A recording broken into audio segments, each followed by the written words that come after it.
Bismillahirrahmanirrahim. Assalamualaikum warahmatullahi wabarakatuh. Selamat pagi semuanya.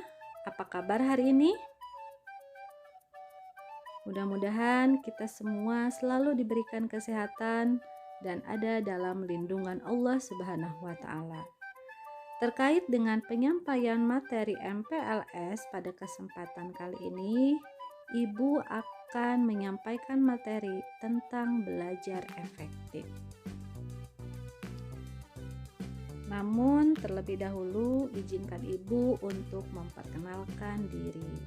Perkenalkan, nama Ibu adalah Irna Fitri Siti Bugia. Ibu adalah salah satu pengajar di SMP Negeri 1 Malausma dan biasanya memegang pelajaran bahasa Inggris. Mari kita mulai saja materinya dengan apa sih itu yang dinamakan belajar efektif?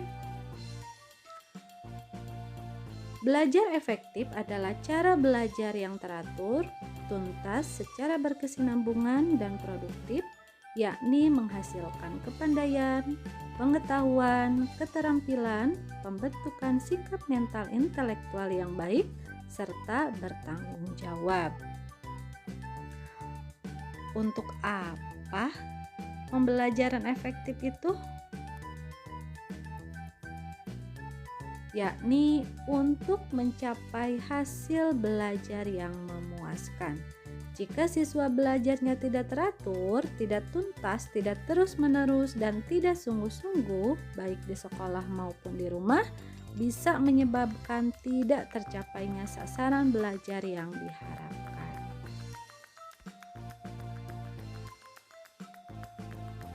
Di masa pandemi COVID-19 seperti saat ini, tentu belajar kita sedikit berbeda dari sebelumnya. Mau tidak mau, kita harus bisa belajar dari rumah. Namun, belajar dari rumah tidak semudah yang kita bayangkan. Tentu ada tantangan yang akan kita hadapi, yakni pertama, suasana belajar yang kurang kondusif. Kedua, mudah mengantuk. Ketiga, merasa jenuh dan terisolasi. Keempat, kurang pendampingan dari guru. Sebelumnya, tantangan belajar dari rumah ini sudah diamati terlebih dahulu. Tentu ada solusi yang bisa menghalau tantangan belajar dari rumah ini. Apa saja sih yang harus kita lakukan menghadapi tantangan belajar online di rumah? 1. Buat ruang belajar yang nyaman. Silakan gunakan tempat belajarmu yang sekiranya kamu nyaman dan semangat untuk melakukan belajar. Yang kedua, jaga komunikasi dengan gurumu. Tidak ada salahnya sesekali sapalah gurumu melalui pesan atau telepon. Yang ketiga, atur waktu belajar. Gunakan waktu belajar yang kamu senangi. Yang keempat, buat kelompok belajar kecil. Apabila di sekitaran rumahmu ada teman yang seangkatan, tidak ada salahnya sesekali mengajak temanmu untuk belajar bersama. Karena dengan belajar kelompok akan memudahkan kita menyelesaikan masalah yang dihadapi saat memahami isi materi.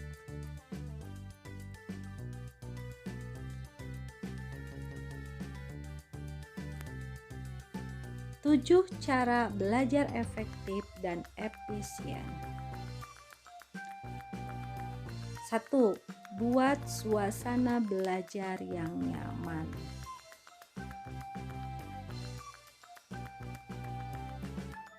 Ada banyak cara untuk membuat semangat belajar itu muncul. Di antaranya bisa belajar sambil mendengarkan musik atau belajar yang memiliki udara segar. Kedua, merangkum pokok pembelajaran. Membaca satu buku akan butuh waktu yang sangat lama untuk menyelesaikan. Ambillah intisari dari pelajaran tersebut. Hal ini akan membuat kemudahan mengingat dan juga mudah untuk memahami inti dari pembelajaran tersebut. Yang ketiga, belajar bersama. Metode ini seringkali dikatakan metode yang paling efektif karena dalam suasana belajar berkelompok yang cukup santai, otak menjadi lebih rileks, menerima pelajaran atau menerima yang akan diserap.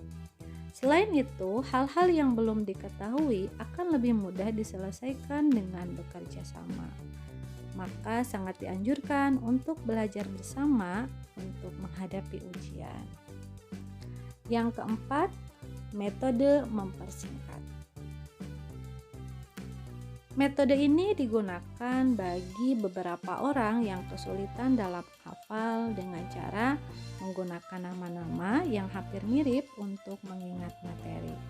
Ini sangat efektif digunakan dan otak sangat mudah mengingatnya. Kelima, belajar dengan praktik.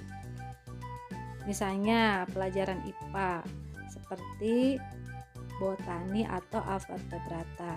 Kita bisa belajar sambil mengamati tumbuh-tumbuhan, hewan, atau apapun.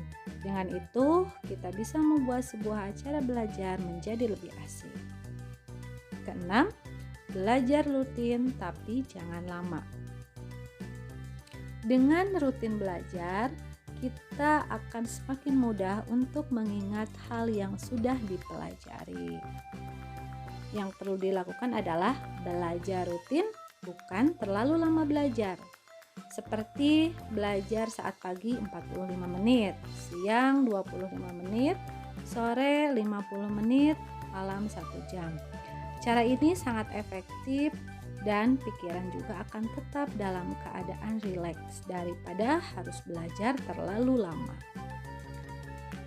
Ketujuh, mengerti bukan menghafal.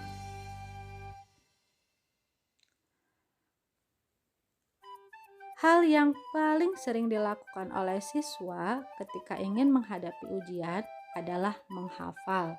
Sebenarnya tidak salah, cuman kurang efektif. Untuk lebih efektifnya adalah mengerti teorinya, maka dengan sendirinya akan kita ingat ketika ujian.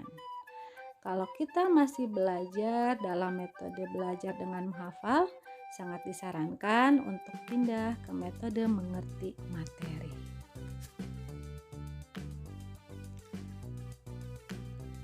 Demikian materi yang Ibu bisa sampaikan pada kesempatan kali ini. Terima kasih untuk perhatiannya. Semoga kita bisa bertemu di lain kesempatan. Assalamualaikum warahmatullahi wabarakatuh.